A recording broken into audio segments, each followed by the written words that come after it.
what were your thoughts when you saw the spread on this game? Right now, before we came on the air, I checked at DraftKings. It was 13.5. Of course, we all know lines are subject to change, but what were your thoughts on that spread? Do you think it's about right, or were you surprised at it when you first saw it? Dude, I think I said before we got on, too rich for my Okay. blood. In Yeah. terms of, Yeah. I think there was this stat floating around that it's the first time Kansas has been favored over a Big 12 team by double digit points in like 15 years. And that's not saying they haven't blown people out or haven't beaten teams by double digit points. But in this case specifically, I would assume that it has a lot to do with, hey, Kansas is battle tested. They're coming off the Missouri game, but they've had a bye to prepare for West Virginia. West Virginia is coming off the emotional high of winning an overtime game Hmm. against the rival in Pitt. And Kansas has been tremendous coming off of bye weeks. Yeah. Over the last since 2022, Kansas has been 4-0 with Wow. 3 wins over ranked teams, and the other one was their win over Houston last year. That was like 42-14. So the only Wow. time they did beat a ranked team, they They they've put up been really 42 on a Houston team coached by Willie Fritz. yes. That's scary. So they've been really good coming out of bye weeks, and that may be another factor Great that they're point. kind of tossing in there is, hey, when they've had extra time to prepare. By the way, because of that week 0 game, Kansas has 3 bye weeks this year. So, and one's before K State, one before Iowa State. And so I'm not saying KU is going to Arlington, but I am saying KU has bye weeks before some really key games if they were to potentially make a Yeah. trip to Arlington this year. That what you just talked about, them being 4-0 coming off bye week games since you said since 22. 22, yeah. That's telling to me because that shows you how good he is, Leipold is at getting his guys prepared and using that extra week to his advantage. That to me is probably the answer to the, along with the other things you mentioned as to why that spread is where it is, and it actually kind of makes more sense now, to be honest with you. All right, Kevin, any last words you got for Mountaineer Nation or for even for Kansas folks who may be watching this? And then also one more time plug your work if you want to. Yeah, no, I'm excited to watch this game because I'm excited to see sort of new look West Virginia under Rich Rod. I think most of us felt like this year West Virginia probably wasn't going to go 10-2 and make the Big 12 title game, but I think you can find out so much from the first year. And last year heading in, you mentioned Willie Fritz. I'm a huge Willie Fritz fan, and I felt like heading into last year if Houston surprises somebody that they just aren't supposed to, that this thing is going to look pretty darn good. And sure enough, they beat K State last year, and so I think I'm looking at similar stuff with uh, with Rich Rod and West Virginia beating Pitt would seem obviously like, hey, this thing. You don't want to say it's ahead of schedule, but certainly it is maybe moving in the right direction. And at the same time, I think Kansas has some high goals this year as well. And you and I talked before we came on here. If Kansas does, top that spread, if Kansas wins this game by 17, 20 points, whatever, I think we're going to have to start looking at this Kansas team as a legitimate contender in the Big 12 this Yep, year. I think that's fair. And I'll tell you what impresses me about Kansas, and I meant to mention this earlier, is the fact that they, and I found this out through Phil Steele, reading Phil Steele and listening to Phil Steele on some podcasts. They had less. Uh, I want to quote this right, and I'm sure you know this already, but they've lost less players to the portal of any Power Four team over the last several years. I forget it's 3 years or 4 years. I can't remember the exact number, but Lance Leipold has the ability.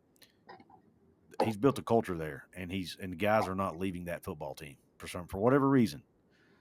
Maybe it's NIL. I don't think it's all NIL money. I'm sure that's a piece of it, but especially now that we had that big donation. But this was even before that. I mean, he was keeping Yeah. guys on that team, and I think that speaks volumes to the culture they've built there. I mean, look at Jalen Daniels. He could have tried his hand at the draft, but he decided to come back. Uh, so I think that speaks volumes. What do you have to say to that?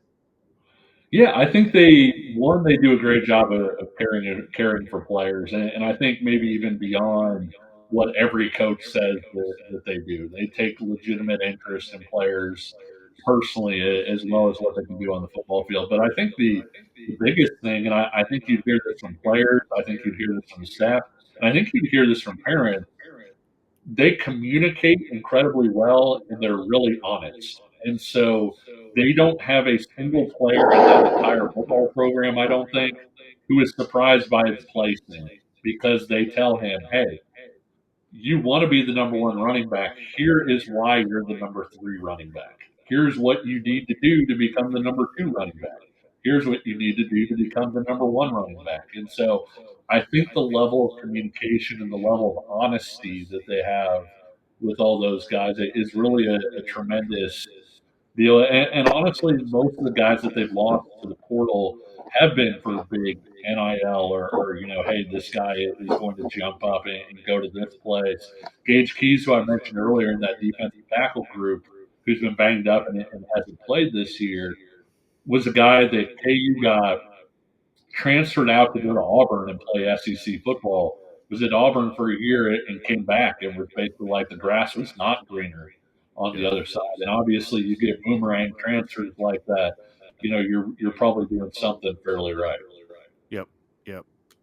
Yeah. Interesting. I just found, do you remember what the time frame was? Was it 2 years, 3 years that they've had the least amount of transfers? Do you remember I don't know what what that the number? time period is, but it's amazing like how few of those guys they wind up Yeah. losing, and the guys that they do lose, the number of times they lose somebody who is projected as a major contributor is very small. Right. And even though, like for example, I think I read they have like 10 starters coming back from last year's team, but the guys who will be replacing them have been on the team already for a couple of years for the most part. They're familiar with the culture. They're familiar with how Coach Leipold does things. Now, be familiar with the schemes. I mean, it's not like they haven't played at all, and it's not like they haven't been familiarized with it. It's not like bringing in a bunch of transfers who don't have a clue, right? They're guys who have been in the system already for 2 to 3 years. And I think that speaks volumes because you just don't see that much anymore. I mean, Clemson's trying to do it that way. Uh, Success there has been mixed, I guess, depending on who you ask. I mean, Clemson's got their expectations are national championship or bust, right? That's probably a little different than what Kansas and West Virginia fans expect, um, but I just admire what Leipold's done there. I mean, I think it's admirable. I think, to me, he's one of the best coaches in college football. I don't know how you can't say he is when you look at where Kansas was when he took it over to where they are today. Sure. I think it's pretty remarkable, to be honest with you.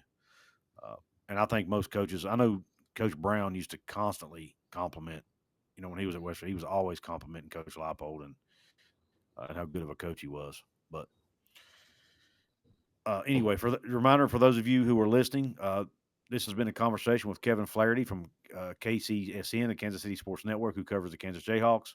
You can find him on the Verbal Commitment Pod. You can also find him as a contributor over to 365 Sports newsletter at 365sports.video.